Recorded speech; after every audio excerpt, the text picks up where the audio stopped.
Siapa yang sayang Allah, perbanyakkan la ilaha illallah. Siapa yang sayang Nabi, perbanyakkan Allahumma salli ala Sayyidina Muhammad. Siapa yang sayang diri sendiri, perbanyakkan astaghfirullahalazim. Satu-satunya yang Allah perintah, yang Allah sendiri buat, inilah. Allah suruh kita semayang, Allah tak semayang. Allah suruh kita puasa, Allah tak puasa. Allah suruh kita zakat, Allah tak zakat. Allah suruh kita haji, Allah tak haji. Tapi ini Allah suruh kita selawat, Allah sendiri pun selawat. Sekali kita selawat, Allah selawat kat kita berapa kali?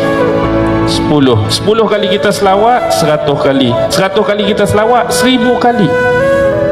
Apa lagi yang kita nak kalau hari-hari 1000 kali Allah selawat atas kita?